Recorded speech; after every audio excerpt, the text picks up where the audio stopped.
y a des moments dans l'existence où tout semble concentré en un seul point. De vieilles blessures réapparaissent sans avertissement. Les comportements connus se manifestent à nouveau. Cette coïncidence n'est pas le fruit du hasard. Cela indique un seuil invisible où quelque chose est sur le point de se transformer avant même que l'esprit rationnel ne le comprenne. Pourquoi certains conflits reviennent-ils alors qu'ils semblaient terminés? Qu'est-ce qui explique pourquoi l'inconfort augmente juste avant un changement profond? Tout au long de cette histoire, ces deux questions trouveront des réponses claires, basées sur la compréhension des cycles psychiques et de la manière dont l'inconscient annonce la clôture d'une étape décisive. Du point de vue de la psychologie analytique, le concept de karma n'est pas compris comme une punition spirituelle héritée. Il est abordé comme un réseau d'automatismes internes qui se répètent au sein du psychisme. Il s'agit de schémas inconscients qui guident les décisions, les connexions et les réactions, souvent sans que la personne s'en rende compte. Avant de continuer, profitez de ce moment.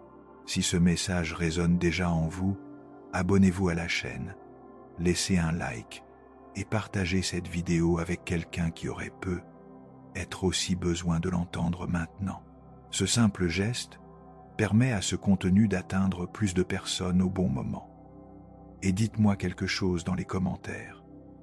Depuis quelle ville regardez-vous cette vidéo? J'aimerais vous lire et savoir d'où vous nous rejoignez.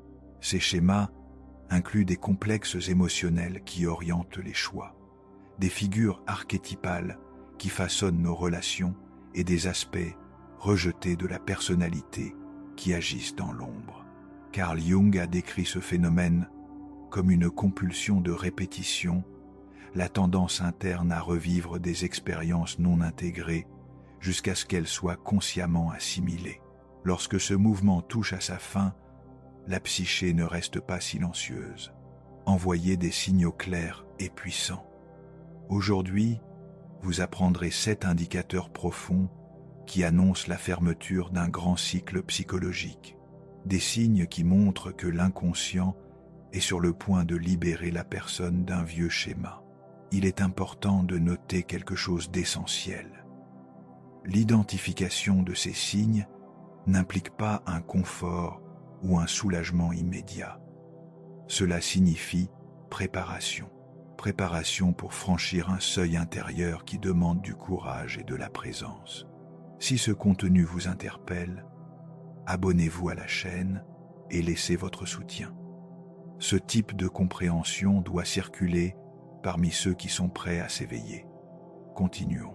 Entre 1913 et 1917, Jung vit ce qu'il appelle Nekia, une immersion dans l'inconscient qui confine à l'effondrement psychique. Au cours de cette confrontation avec ses propres profondeurs, il a commencé à esquisser une idée transformatrice, la nature cyclique de l'esprit.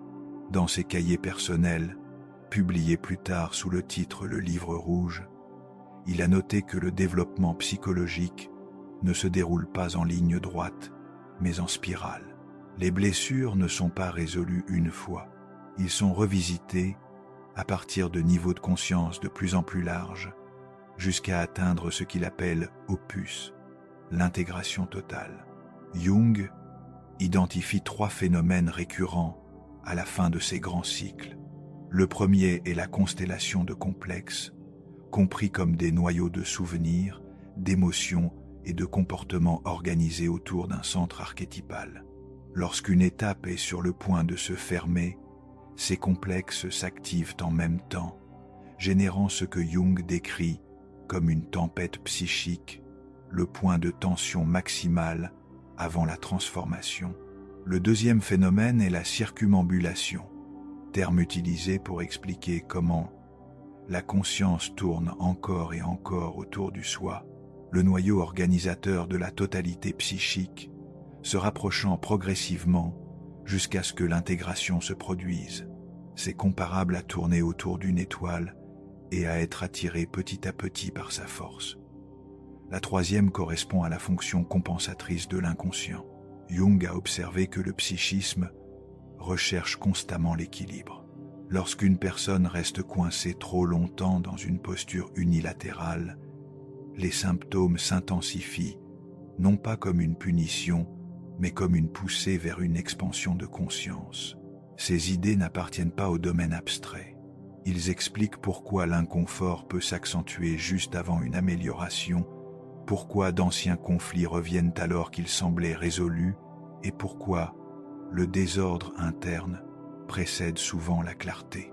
Sans cette compréhension cyclique, les rechutes sont interprétées comme des échecs. Du point de vue jungien, cependant, ils représentent des spirales ascendantes, le même territoire revisité depuis une plus grande hauteur.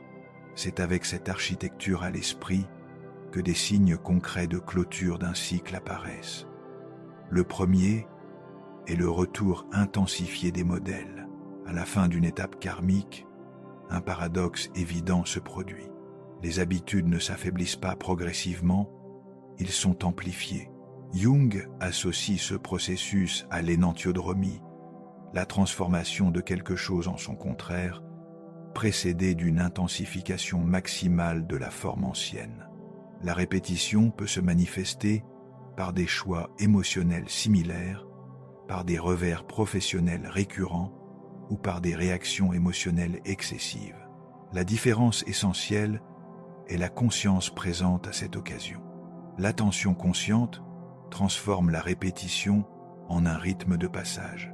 Lorsque le motif est reconnu en temps réel, lorsque le complexe peut être nommé et l'ombre identifiée, l'alchimie intérieure commence.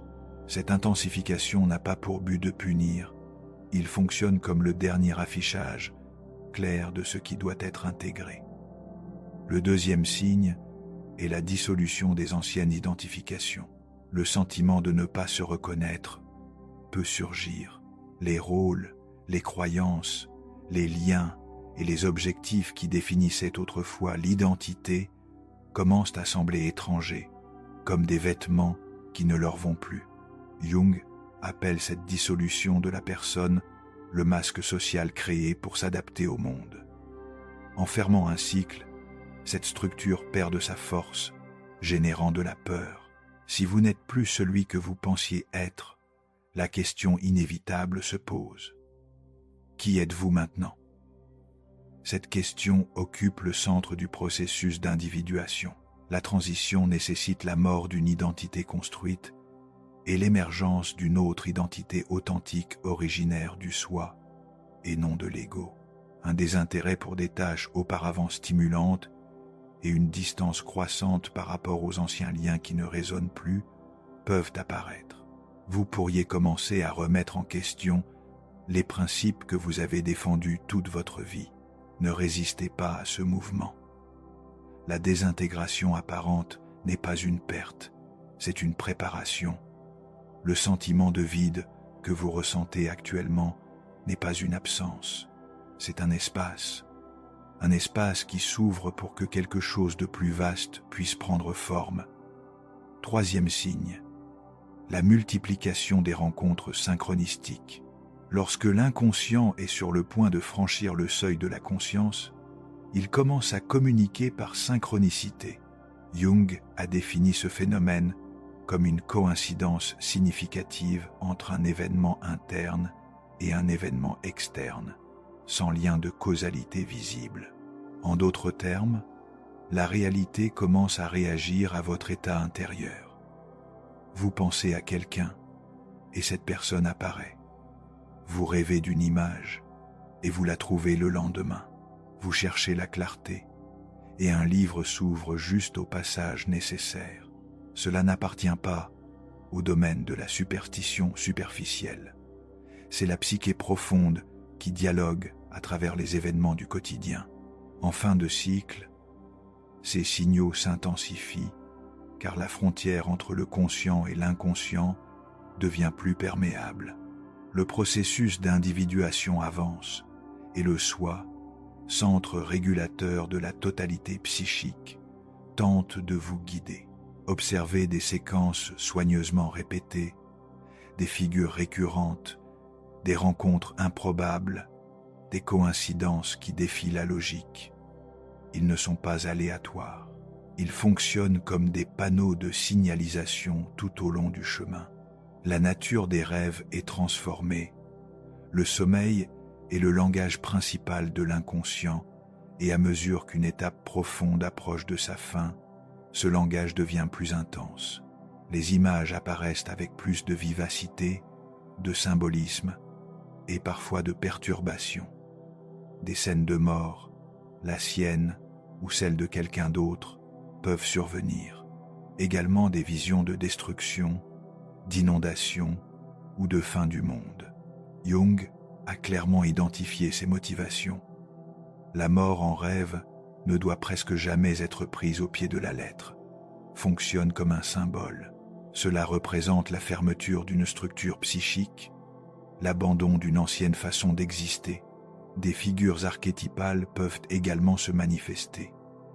Le vieillard sage, la mère primordiale, l'ombre poursuivante, le héros, l'enfant sacré, ces images émergent lorsque le soi cherche à compenser les déséquilibres de la conscience. Si vos rêves tournent autour du changement, du transit, de la renaissance, du seuil ou de la fin, l'inconscient annonce la fermeture du cycle. Enregistrez vos rêves. Il y a une carte cachée là-bas. 5e signe, l'ombre devient impossible à ignorer. Chaque personne a une ombre. L'ensemble des traînées, refoulés ou considérés comme inacceptables. Pendant une grande partie de la vie, nous parvenons à le garder flou. Nous le projetons sur les autres, nous le justifions, nous l'évitons. Cependant, à la fin d'un cycle karmique, l'ombre demande à être vue.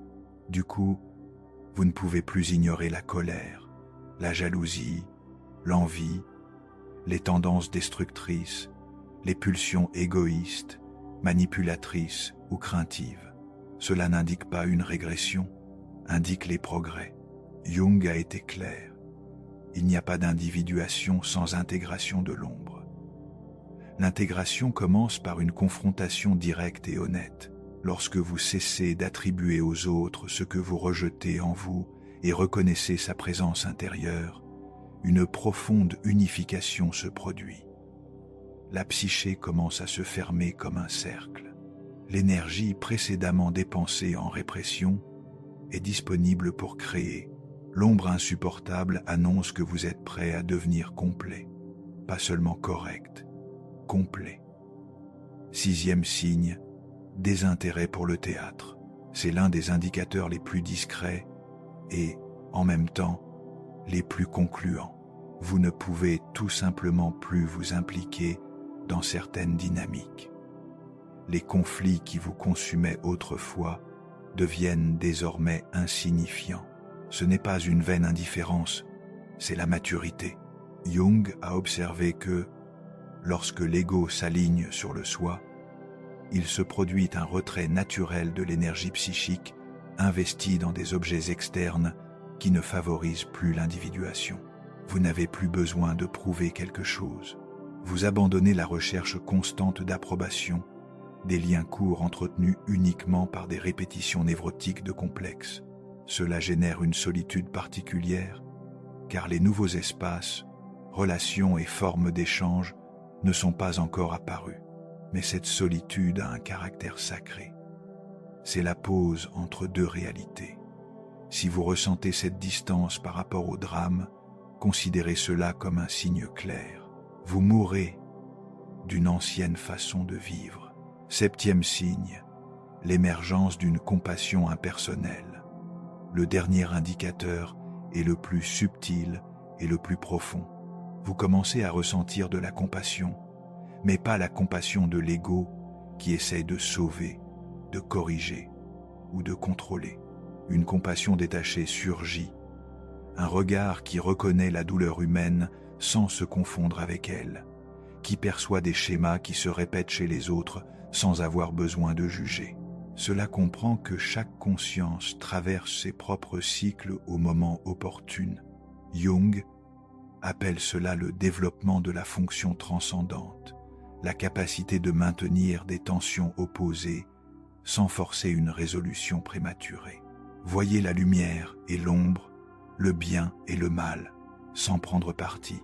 Lorsque vous atteignez ce point, quelque chose d'intérieur se détend. Arrêtez d'essayer de réparer le monde. Arrêtez d'essayer constamment de vous réparer. Vous ne luttez plus contre ce qui survient. Vous observez simplement, et dans cette observation lucide, sans interférence, la transformation se produit.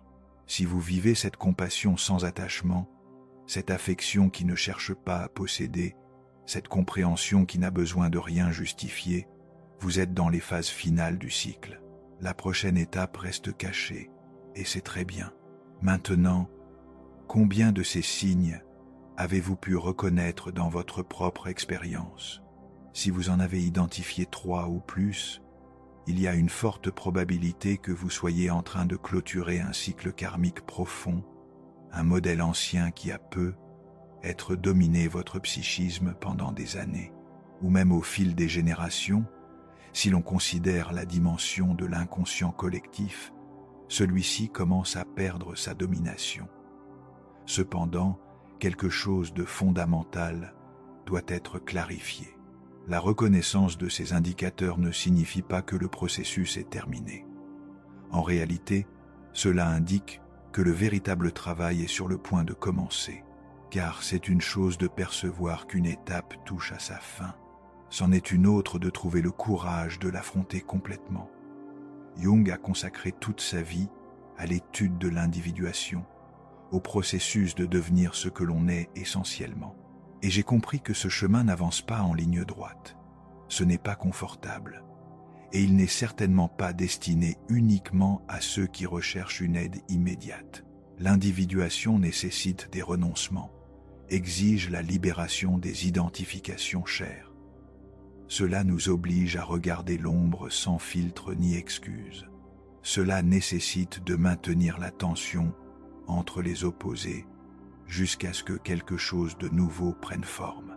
Mais ce qui émerge est l'expression la plus authentique de l'être, le soi se manifestant à travers l'ego. La plénitude trouve sa voie dans la personnalité. Chaque moment de peur le justifie, chaque nuit sombre de l'âme, chaque perte nécessaire. Si vous rencontrez ces signes actuellement, rappelez-vous que vous ne marchez pas seul. D'innombrables consciences vivent des processus similaires. L'inconscient collectif est en mouvement, et vous faites partie de ce courant. Honorez ce qui arrive, faites confiance à l'intelligence profonde du psychisme, et gardez ceci à l'esprit. La clôture d'un cycle en inaugure toujours un autre. La différence est que la prochaine sera vécue avec plus de lucidité, avec une plus grande cohérence interne, avec une plus grande vérité.